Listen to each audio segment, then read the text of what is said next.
അല്ല, മുസ്ലിം ലീഗ് എന്താണ് ഒരു സമുദായ പാർട്ടിയാണ്. ആ സമുദായ പാർട്ടി ഇന്ന് വർഗീയ കാർഡ് ഇറക്കുകയാണ് കേരളത്തിൽ. എന്തിനു വേണ്ടി? എങ്ങനെയെങ്കിലും അധികാരത്തിൽ വരണം. ആർക്ക് വേണ്ടി? മുസ്ലിം ന്യൂനപക്ഷ സമൂഹത്തിന് വേണ്ടിയാണോ? അല്ല, മുസ്ലിം ലീഗിൽ അണിനിരന്നിരിക്കുന്ന സമ്പന്ന വർഗ്ഗങ്ങളുടെ താല്പര്യങ്ങൾക്ക് വേണ്ടി. ഇവിടെ പൊതുവിദ്യാഭ്യാസം ശക്തിപ്പെട്ടപ്പോൾ, പൊതുജനാരോഗ്യം ശക്തിപ്പെട്ടപ്പോൾ, ആ മേഖലയിലൊക്കെ പണം നിക്ഷേപിച്ചിരിക്കുന്ന കേരളത്തിലെ ഈ പുതിയ ക്ലാസ്സിന്, ഈ സമ്പന്ന വർഗ്ഗങ്ങൾക്ക്, വിദ്യാഭ്യാസ കച്ചവടക്കാർക്കൊക്കെ വലിയ പ്രശ്നമുണ്ട്. അവരെങ്ങനെയെങ്കിലും ഇടതുപക്ഷത്തെ ഒഴിവാക്കണം. ഇടതുപക്ഷത്തെ അധികാരത്തെ ഒഴിവാക്കി കഴിഞ്ഞാൽ ഇവിടെ റിയൽ എസ്റ്റേറ്റും പൊതു വിദ്യാഭ്യാസ കച്ചവടവും ആരോഗ്യ ചികിത്സാ വ്യവസായവും ഒക്കെ നന്നായി നടത്താമെന്ന് നമ്മൾ ആലോചിക്കുന്നത്. ആ വർഗ താല്പര്യം എന്താണ്? എപ്പോഴും വർഗീയത ഉപയോഗിക്കുക എന്നുള്ളതാണ്. മുസ്ലിം ലീഗിന്റെ വർഗ താല്പര്യത്തെക്കുറിച്ചുള്ള CPM വിമർശനം വാലിഡാണ്. കെ.ടി. കുഞ്ഞിക്കണ്ണൻ, മുസ്ലിം ലീഗിന്റെ വർഗ താല്പര്യങ്ങളെക്കുറിച്ചുള്ള CPM വിമർശനം വാലിഡാണ്. അത് ഇപ്പോൾ മാത്രമല്ല, മുൻപും ഒരു 20 വർഷം മുമ്പ് തൊട്ട് തന്നെ, AK ആന്റണി സർക്കാരിന്റെ കാലം തൊട്ട് തന്നെ CPM ഉന്നയിക്കുന്നത് ഞാൻ കേട്ടിട്ടുണ്ട്. എൻ്റെ ചോദ്യം, അങ്ങനെ വിമർശിക്കുന്നത് ഓക്കെ, ആ ഒരു വിമർശനം അവരായത് മറുപടി പറയും. പക്ഷേ ഈ കഴിഞ്ഞ മാസങ്ങളിൽ നാം കണ്ടുകൊണ്ടിരിക്കുന്നത് എന്താണ്? ഒരു വശത്ത് വെള്ളാപ്പള്ളി നടേശൻ മുസ്ലിം ലീഗ് വിമർശനം എന്ന പേരിൽ മുസ്ലിങ്ങളെ അധിക്ഷേപിച്ചുകൊണ്ടിരിക്കുന്നു. അതിനെതിരെ ഒരു വാക്കുരിയാടാൻ, ആ പേരെടുത്ത് പറഞ്ഞ് വിമർശിക്കാൻ CPM തയ്യാറാകുന്നില്ല. എന്ന് മാത്രമല്ല, അദ്ദേഹത്തെ ആദരിക്കുന്നു പല രീതിയിൽ. അദ്ദേഹം പറയുന്നതിന് പാരഡി പാടുന്നു. ഇപ്പോൾ വെള്ളാപ്പള്ളിയുടെ വാർത്താ സമ്മേളനത്തിൽ തൊട്ടുടനെയാണ് സജി ചെറിയാൻ അതിൻ്റെ പാരഡി പോലെ ഈ കാര്യങ്ങൾ പറയുന്നത്. അപ്പോൾ ഒരു വശത്ത് നിങ്ങൾ ഈ ക്യാമ്പയിൻ തുടരുകയാണ്, മറിച്ച് നിങ്ങൾ ലീഗിനെതിരെ ആരോപിക്കുന്ന ലീഗ് വർഗീയ കാർഡ് ഇറക്കുന്നു എന്നാണ്. ഞങ്ങൾ ഈ ക്യാമ്പയിൻ തുടരുകയൊന്നുമില്ല. ഞങ്ങൾ ഇങ്ങനെ ഒരു ക്യാമ്പയിൻ ഞങ്ങൾക്കില്ല.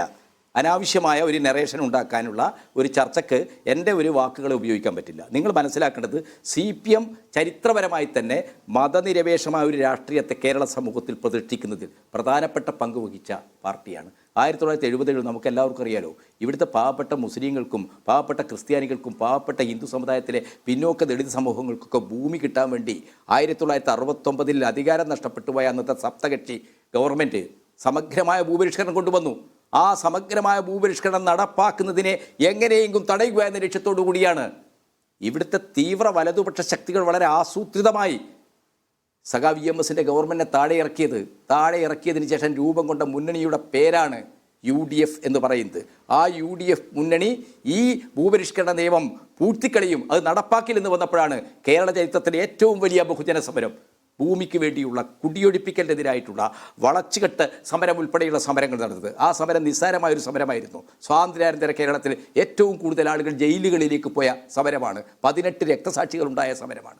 ഈ കോഴിക്കോട് ജില്ലയിൽ വള്ളിക്കാട് വാസു എന്ന് പറയുന്ന പാവപ്പെട്ട കർഷകത്തൊഴിലാളിയായ കമ്മ്യൂണിസ്റ്റ് നേതാവ് രക്തസാക്ഷിയാവുന്നത് കദീശുമ്മയുടെ കുടികിടപ്പ് ഭൂമിക്ക് വേണ്ടിയാണ്.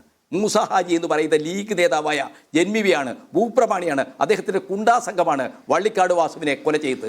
ഈ സമൂഹത്തിൽ മതത്തിനപ്പുറത്ത് ഇവിടുത്തെ കൃഷിക്കാരെയും തൊഴിലാളികളെയും പാവപ്പെട്ടവരെയും സംഘടിപ്പിക്കുന്ന രാഷ്ട്രീയ പ്രവർത്തനം നടത്തി കേരളത്തിൻ്റെ പൊതുമണ്ഡലത്തിൽ സെക്കുലറിസത്തെ പ്രതിഷ്ഠിച്ച പാർട്ടിയെ നിങ്ങൾ അങ്ങനെ വളരെ ലളിതമായി, വളരെ അങ്ങനെ ചരിത്രത്തിലേക്ക് പോവുകയാണ്. ഇപ്പോൾ നോക്കൂ, കേരളത്തിൽ ഭൂപരിഷ്കരണത്തെ തുടർന്ന് വിമോചന സമരം നടത്തിയ, കമ്മ്യൂണിസ്റ്റ് സർക്കാരിനെതിരെ വിമോചന സമരം നടത്തിയ ആ വിഭാഗങ്ങളുടെ എല്ലാ പിന്മുറക്കാരും ഇന്ന് LDFനൊപ്പം ഉണ്ട്.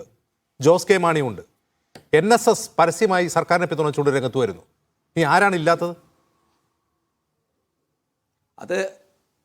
അത് അജിംസിന് രാഷ്ട്രീയത്തിൽ നിലപാടുകൾ മാറുന്നതനുസരിച്ച് ബന്ധങ്ങളുണ്ടാകും. മുസ്ലിം ലീഗ് വിമോചന സമരത്തിൽ പങ്കെടുത്ത പാർട്ടിയാണ്. പക്ഷേ 60കളിൽ വിമോചന സമരത്തിൽ നേതൃത്വ കോൺഗ്രസിൻ്റെ സവർണ പ്രമാണിത രാഷ്ട്രീയം എന്താണെന്ന് ലീഗിന് മനസ്സിലായി.